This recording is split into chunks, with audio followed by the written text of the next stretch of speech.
Hello everyone, welcome back to another Stories with Richi, and today we have our special guest, Jimmy, is in the house. Jimmy, how are you doing today? I'm doing pretty good. It's been a wonderful summer so far, and it's finally gotten sunny. I know. I'm happy about that. Oregon weather is getting better. Yeah, for real. Better. So Jimmy, what are you here today for? I'm here to talk to you a little bit about my story and maybe help somebody who's watching or listening kind of relate to maybe some things that I'll talk about that are very uncomfortable to talk about and stuff you don't often hear from specifically like the church or in your everyday conversation. Wow, that sounds interesting to me. Yeah. What would you like to talk about today? Specifically, it'll be on the talk about my journey through pornography and how I came from someone who was a really bad addict for about half a decade to a decade of that to where I am now, which is finding healing and having good relationships with the Lord and with women and healthy in that manner. Wow, when did that start for you? That started probably around like middle school days. You know, the typical when every man this is every man's battle. But it started around like middle school for me when I was around like 12 or 13. 12. When I first watched. Wow. Around that time frame. And what motivated you to start watching pornography? You know, it was just like something I had seen in modern media. Like that was literally it. It's just you see it everywhere on websites and magazines, and I was just curious, and so I dug deeper. As you know, curiosity killed the cat, and so that's how most people get started, and that's how I got started as well. It's not like anybody shoved it in front of my face, which it's sad how some people, like, that's their first time watching porn, is like their brother just shoves it in front of their face. But for me, it was like I just was curious because I didn't know or was taught anything about it. Is that a conversation you had in the past with your parents or mentors? Yeah, I've talked to my parents about it, and they're aware. And I wish they had talked to me a little bit about it earlier in my life because more and more kids are learning about this stuff earlier. So I think it's important, and it's something I'm going to stress as a parent is like we're going to talk about this, you know, even pre middle school days for my kids because it's becoming more and more of an epidemic. Which that's why I'm very happy to be here talking with you about this. How many hours a day did you spend watching pornography? I don't know hours wise, but I think it was probably about on average probably like a few times a day when it was like at its worst. So I'd say probably about an hour or so a day. Back in like high school and middle school, that's when it was at its worst, and it was growing and getting worse. So yeah, about an hour or so, but it was more like the frequency and how much I wanted to go back to it, like in the morning or at night. Do you have any friends that were struggling with the same addiction? Yeah, I did, but we didn't really know about it. We didn't really talk about it. But I talk with them now who are like my brothers in Christ back when I was in like high school, and they talked about like, yeah, I struggled with this too. But we didn't really talk about it when we were that age. But turns out there's 90% of the people I probably surrounded myself with at school like struggled with it. We just don't even talk about it at all. It's like a secret sin. And how did you realize that was a problem in your life? It wasn't until I realized it was a problem too late because I was already within the snare of unwanted sexual actions on myself, and I was already addicted, and it was too late when I found out that like I need to stop because at that point I was already within the snare and in the trap that has been put in my feet, and I just couldn't move. And so that was about in high school when I was like figuring out, oh, this stuff is bad. But I was still addicted, and it wasn't until I got into college and started being more on my own. I could choose my own relationships. I could choose whether or not to go to church.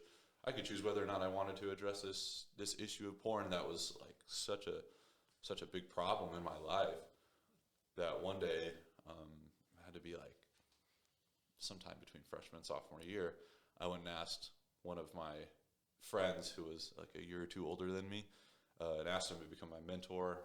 And I'm like, man, I just am having such a hard time attacking this one sin. And he was somewhat outspoken about it. That helps. Because Yeah. if you find people that are very open about it, you're more willing to talk about it. That's facts. That's why I think that people in the church should talk about this more.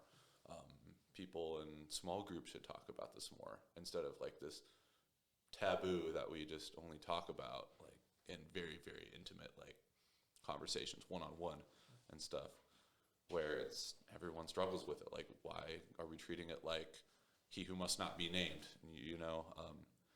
But yeah, that's a great point. Like, I think my friend being able to openly talk about this stuff to me was a little bit eye-opening and against the grain of like what I had been surrounded myself with all of high school and all of college at that point.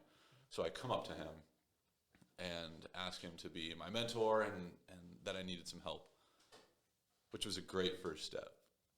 And that's why I encourage anybody who's watching this or listening to this, like, you have to realize first that there is a problem, and second, you have to go find some help in one way or another. And in my form, that was finding a friend, or more like a mentor. He was a few years older than me, so a little bit more than a peer to me, and asking him for some advice and just being able to meet weekly and him just to pour into my life. And what came of that was actually a beautiful friendship, and I still meet with him weekly, and we talk about certain things going on in my life, along with keeping each other accountable, because it's still important to have that level of accountability. Mm-hmm. Yeah, and also kind of playing off of that, meeting with him, he started this accountability group with a small group of people. So other college students that were struggling with the same addiction? Mm-hmm. It was about 5 or 6 of us, and we just met in this room weekly and watched a series of videos, went through like a pretty rigorous curriculum, I guess you could say, a pretty rigorous curriculum, like with a set of videos and discussion questions. It was a great series, and I think it was more built for like people who are in the military, because it was like, boom, boom, boom, like, you need to do these things if you want to find healing. Whereas there's a lot of different ways that varies for different people to find healing within this sort of things. But it was eye-opening to me to know like the science behind what actually happens to your brain when you watch porn. And it's a lot like a cocaine addict or a crack addict. Like, your brains look similar. And they had different like doctors come on the show and talk about and show different brain scans. I was like, whoa, that's me right there. It's my brain. Yeah. And so I started to find some realizations like, whoa, I really do need to find some healing. And do you have any suggestions to the church in the aspect of how can they have an open mic or an open space that people can come and say, hey, I have this problem, I need help? What will be that like in your mind? I think in my mind it comes from the leader, the pastor, being not too open about it and talking with like too much details on the stage talking about it, but like being able to talk about it to some extent. I don't really know exactly what that would look like, but being comfortable talking about it on stage in front of people, in front of moms, dads, and young adults especially. I think just having that openness first off is the very first step, just to get it in people's minds, being like, oh, this is something they actually think is an issue. Because I remember being in church, and it was mentioned a few times by like my dad, who is a pastor. He's on stage talking about it, and then suddenly I feel like the sermon is directed at me, and I'm like, oh, yeah, maybe I do need to address this problem. So I think it does start with the leader of the church. And second of all, I think the church needs to have maybe certain programs that kind of specifically address this type of issue, being like, hey, we're starting this new accountability group or partnership, whatever. and it's going to be led by somebody who's been um, biblically pure for a pretty long time. And anybody who wants to come and join can join in advertising that too. So I think those are just some brain barfs. I'm just thinking out loud right now, but that's a very good question. Yeah. And it's something that I'd love to research. Is in like, how in the church, how can they properly address this issue? Is that something that you like to do in the future? Have a small groups that you can lead and talk about your experience? Yeah.